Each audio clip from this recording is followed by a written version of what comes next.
जय नारायण। आज हम अपना तीसरा टॉपिक जो हमारा यूनिट 1 का होगा वो बेसिक ऑफ इंफॉर्मेशन टेक्नोलॉजी का तीसरा टॉपिक जो हमारा सेकेंडरी मेमोरी है उसको हम स्टार्ट करने जा रहे हैं। सेकेंडरी मेमोरी क्या होता है? Secondary memory is a memory that store large amount of data. जब भी हमें लार्ज अमाउंट ऑफ डेटा कहीं स्टोर करना होता है तो हम अपनी प्राइमरी मेमोरी में नहीं कर सकते, क्योंकि प्राइमरी मेमोरी की जो लिमिटेशन होती है बहुत सीमित होती है, 2 GB 3 GB। लेकिन सेकेंडरी मेमोरी में ये इसकी लिमिट बढ़ के 1 TB तक जा सकती है, इसलिए हम उसको सेकेंडरी मेमोरी में स्टोर करते हैं। जो भी डेटा हमें लंबे टाइम तक स्टोर करना होता है उसे हम सेकेंडरी मेमोरी में स्टोर करते हैं। हमेशा ध्यान रखिए, जो भी अपडेशन डिलीशन सेकेंडरी मेमोरी में होगा वो यूज़र की परमिशन से होगा। अभी तक हम प्राइमरी मेमोरी में देख रहे थे कि पावर ऑफ हो रही थी, डेटा लॉस हो जा रहा था, लेकिन अब जो भी मेमोरी में अपडेशन या डिलीशन होगा वो यूज़र्स की परमिशन से ही होगा। बिना यूज़र के परमिशन के कोई भी सेकेंडरी मेमोरी में ना ही डेटा अपडेट होगा ना ही डेटा डिलीट होगा। कुछ एग्जांपल्स है सेकेंडरी मेमोरी की, जैसे फ्लॉपी डिस्क है, हार्ड डिस्क है, मेमोरी कार्ड है, USB है, DVD है, CD है। तो ये कुछ एग्जांपल्स हैं सेकेंडरी मेमोरी के। नेक्स्ट चलते हैं characteristics of secondary memory. Characteristics basic में क्या होता है कि सबसे पहले कि ये मैग्नेटिक एंड ऑप्टिकल मेमोरीज होते हैं, नॉन वोलाटाइल होते हैं, which is use for store of data in the computer. Data is permanently stored even if power is switched off slower होता है प्राइमरी मेमोरी से, क्योंकि हमको डेटा को सर्च आउट करना होता है अगर हमको डेटा को आउटपुट डिस्प्ले कराना। नेक्स्ट आता है कैश मेमोरी। देखो, कैश मेमोरी कहीं बाज़ार में नहीं मिलती, ये आप एक बात समझ लो। कैश मेमोरी इनबिल्ट होती है। अब पहले समझ लो कि कैश मेमोरी होता क्या। Cache memory is a very high speed memory. Basically ये सिंक्रोनाइज़ करने के लिए यूज़ किया जाता है बेसिक CPU और रैम के बीच में। CPU और रैम के बीच में जो कनेक्शन होता है उसको इस्टेब्लिश, उसको मेंटेन रखने के लिए हम लोग कैश मेमोरी का यूज़ करते हैं। ये इनबिल्ट होती है रैम में ये इनबिल्ट होती है, ये वेरी एक्सपेंसिव होती है। इसी की वजह से रैम की जो पैसा होता है वो बढ़ जाता है। वेरी हाई स्पीड होती है, सिंक्रोनाइज होती है। अब ये सिंक्रोनाइज क्या होता है कि मतलब जो भी हमको डेटा सर्च आउट करना, हमने कहा कि रैम क्या होता है, रैंडम एक्सेस देता है। हमने आपको बताया था रैंडम कैसे एक्सेस दे रहा है, यही कैश मेमोरी की हेल्प से डेटा सिंक्रोनाइज कर रहा है। जो ज़्यादा यूज़र यूज़ करता है उसको वो लिस्ट 1 पे रखता है, फिर लिस्ट 2 लिस्ट 3, इस तरह से लिस्ट बनाता रहता है। उसके बेसिस पे कैश मेमोरी को वो यूज़ करता है और डेटा आप तक पहुँचाता है। नेक्स्ट आता है एडवांटेजेस ऑफ कैश मेमोरी। सबसे है कि ये फास्टर होता है मेन मेमोरी से, लेस एक्सेस टाइम देता है compare to main memory, store data for temporary purpose. जैसे ही आप उसको कैश मेमोरी इरेज करेंगे पूरा डेटा इरेज हो जाएगा, आप डिलीट करेंगे, ये ध्यान रखिएगा। पावर से इसका कोई मतलब नहीं, जब तक आप इरेज नहीं करेंगे एज इट इज़ मेमोरी में डेटा आपका स्टोर रहेगा। डिसएडवांटेज है कि इसकी लिमिटेड कैपेसिटी है और वेरी एक्सपेंसिव है। नेक्स्ट चलते हैं मैग्नेटिक स्टोरेज पर। हमने आपको बताया कि 2 टाइप के स्टोरेज होते हैं, एक ऑप्टिकल स्टोरेज होता है, कि मैग्नेटिक स्टोरेज होता है। मैग्नेटिक स्टोरेज क्या होता है? जिसमें हम हार्ड डिस्क, फ्लॉपी डिस्क, ये सब टाइप का यूज़ करते हैं, उसमें हम मैग्नेटिक स्टोरेज करते हैं। देखो, मैग्नेटिक स्टोरेज में मैग्नेटिक डिस्क का यूज़ होता है जो सर्कुलर शेप की होती हैं। उसमें इनविजिबल कॉन्सेंट्रिक सर्कल्स होते हैं जिसको हम ट्रैक्स कहते हैं। Data are stored in the form of tiny magnetic spots on these track. छोटे छोटे स्पॉट्स बनते हैं जिसमें डेटा को हम स्टोर करते हैं और यूज़र कैन इरेज और write the data as desired. ये मैग्नेटिक स्टोरेज में एडवांटेज है। One can access information using 1 or more read or write heads. Next आता है हार्ड डिस्क। अभी हमने हार्ड डिस्क की बात की कि हार्ड डिस्क क्या होता है कि मैग्नेटिक डिस्क होता है on which computer can be stored. Hard disk hold more data and are faster than floppy disk. देख लो, हार्ड डिस्क का तुमको एग्जाम फिगर दिख रहा होगा, इस तरीके का एक हार्ड डिस्क होता है जिसमें एक मूवेबल हेड, देखो ये देखो मूवेबल हेड लगा हुआ है, ये मूव करते हुए, और ये जो सर्किल आपको दिख रहा है ये CD नहीं है, ये कंसेंट्रिक सर्किल है। देखो नीचे तक बना हुआ, ये कंसेंट्रिक सर्किल है जिसकी हेल्प से डेटा टाइनी फॉर्म में डेटा स्पॉट्स को यूज़ करके स्टोर किया जाता है। और ये सिलेंड्रिकल होता है। देखो, ईच प्लेटर है सेम नंबर ऑफ ट्रैक्स। जितना भी प्लेट्स लगी हैं, देखो इसके नीचे जो प्लेट्स लगी हुई हैं आपको दिख रहा होगा, देखो नीचे जो प्लेट्स लगी हुई हैं वो इक्वल हैं। ऐसा नहीं किसी में 3 है, किसी में 4 ट्रैक्स बने हैं, सेम नंबर ऑफ ट्रैक्स सब में। A track location that cuts all the platters is called a cylinder. जो ट्रैक सबको काट रहा है उसे हम सिलेंडर कहते हैं। For example, a typical 84 MB hard disk on a PC might have 2 platters, 4 sides, 1053 cylinders. इतने सिलेंडर्स इसके अंदर लगे। सिलेंडर्स का मतलब जो पार्ट हम इस पर्टिकुलर ट्रैक को काटते जा रहा उसको हम सिलेंडर कह रहे हैं। नेक्स्ट चलते हैं फ्लॉपी डिस्क पे। फ्लॉपी डिस्क को हम फ्लॉपीज़ भी कहते हैं, डिस्कीट्स भी कहते हैं। It's a soft magnetic disk. Basically floppy को फ्लॉप्स की तरह यूज़ करता है, छोटे होते थे साइज़ की, बहुत कम ट्रैक्स होते थे, इसलिए उसको हटाने के लिए हार्ड डिस्क आ गया। अब ऑप्टिकल स्टोरेज आ गए, सीडी हो गए, डीवीडी हो गए, ये बहुत सारे उसमें फिक्स्ड आ गए। तो फ्लॉपी डिस्क बेसिकली कम स्टोरेज यूज़ करता था, और डेटा वैसे ही देखो इस तरीके से पुराने हम लोग जब पढ़ते थे तो फ्लॉपी डिस्क आती थी, और वो इजी पोर्टेबल थी, उसको जेब में हम लेके कहीं भी जा सकते थे। तो इस तरह से वो फ्लॉपी डिस्क का काम होता था। फ्लॉपी डिस्क की जो साइज़ होती थी वो बहुत कम इंच की होती थी, 3 MB 4 MB का ही डेटा हम उसको भेज पाते थे बेसिक। तो इसलिए फ्लॉपी डिस्क को हटा के उसके बाद वो हार्ड डिस्क आ गया। नेक्स्ट चलते हैं हम ऑप्टिकल स्टोरेज पे। ऑप्टिकल स्टोरेज क्या होता है? Optical medium stores the data in the form of pattern, जिसमें पैटर्न के बेसिस पे अगर हम डेटा को स्टोर कर रहे हैं, वो है हमारा ऑप्टिकल स्टोरेज। ऑप्टिकल स्टोरेज देखो, जैसे अब पैटर्न के फॉर्म में कैसे डेटा स्टोर करेंगे? लेज़र लाइट का यूज़ करेंगे।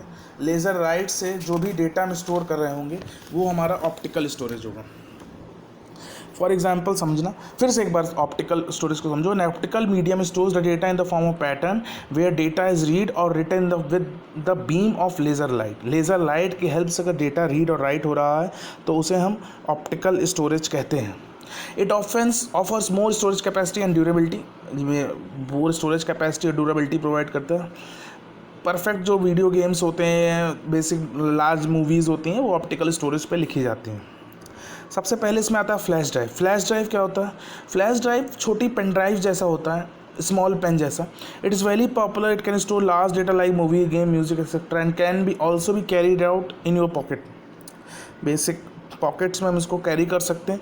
It is available in various storage capacity based on users requirement. आपकी रिक्वायरमेंट के बेसिस पे ये फ्लैश ड्राइव मार्केट्स में बहुत जगह अवेलेबल है। नेक्स्ट आता है compact disk. Compact disk, CD stands for compact disk. It is circular in shape. आप सबने देखा होगा, इसमें मैंने यहाँ पे फिगर लगाए नहीं है, CD कैसे दिखती है। It is circular in shape होता है। It can be use to store data, music and games. They are relatively cheaper, बहुत छोटा कम पैसे में आ जाता है, and have high storing capacity.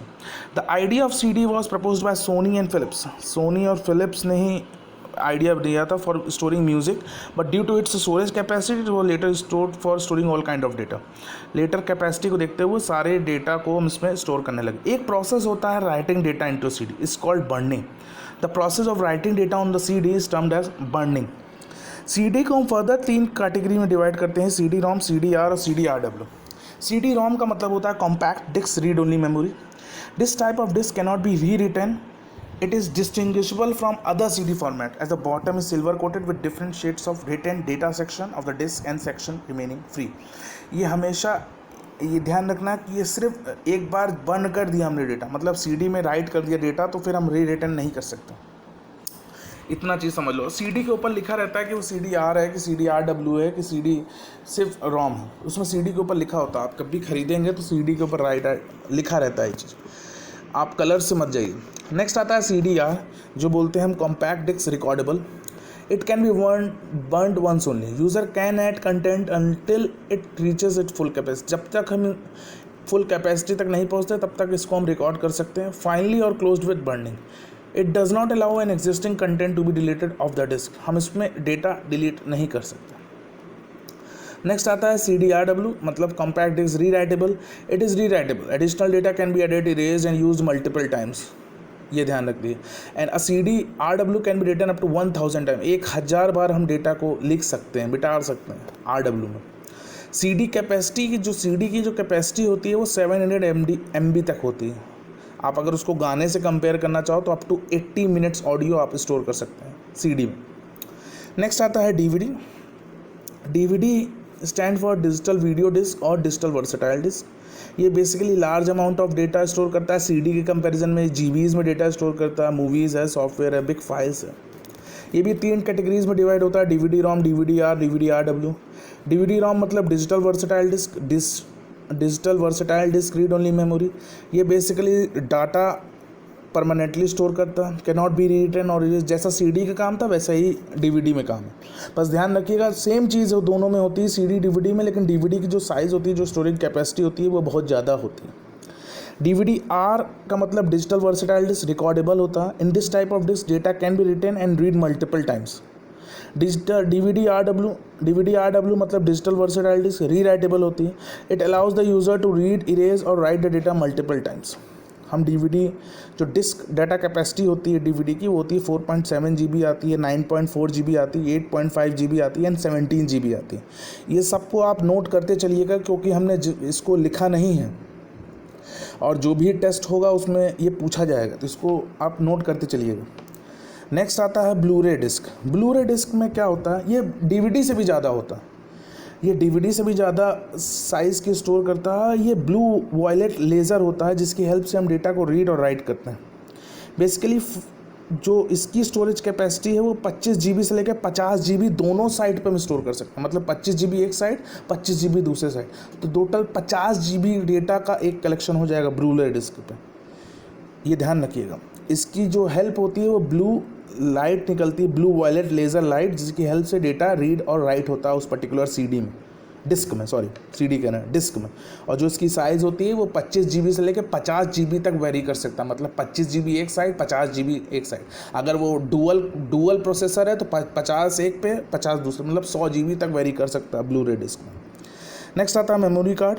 Memory card is available in many formats. It is a storage medium used in cell phone, digital cameras. आप देखे ही होंगे मेमोरी कार्ड क्या होता है, बेसिक छोटा सा चिप होता है जिसकी हेल्प से हम डेटा को स्टोर कर सकते हैं। डिजिटल कैमरा में लगा होता है, आपके फ़ोन में लगा होता है, ये मेमोरी कार्ड होता है। पेन ड्राइव क्या होता है, पेन ड्राइव और फ्लैश ड्राइव में अंतर है, हमने आपको बता दिया। फ्लैश ड्राइव पेन के शेप का होता है, उसको हम बोल सकते हैं पेन ड्राइव, लेकिन पेन ड्राइव एक्चुअल में है नहीं, वो पेन के शेप में होता है। पेन ड्राइव छोटी सी ड्राइव होती है जिसकी लाइट वेट स्टोरेज होता है और छोटा सा होता है, एक्सटर्नल सोर्स होता है, वो भी एक्सटर्नल सोर्स होता है, ये भी एक्सटर्नल सोर्स होता है, लेकिन वो पेन के शेप में होता है, ये सिंपल डिवाइस के शेप में होता है। नो इसको कोई भी पावर सोर्स नहीं चाहिए, आप एक बार उसको कंप्यूटर में अटैच कर दीजिए, पूरा डेटा आप आराम से उसमें ट्रांसफ़र कर सकते हैं। ये है पेन ड्राइव। और पेन ड्राइव अपने अपने यूज़र रिक्वायरमेंट्स के साइज़ पे अवेलेबल है, आप जानते होंगे 30 GB की, 32 GB की भी पेन ड्राइव आती है, 16 GB की भी आती है, 8 GB की आती है। ये 16 GB, 8 GB, 32 GB, 64 GB, 128 GB, ये 128, 120 क्यों नहीं आता? आपने कभी नहीं सोचा 20 क्यों नहीं आता? इसको सोचिएगा, इसका आंसर मैं क्लास में दूंगा। आज के लिए इतना ही, थैंक यू।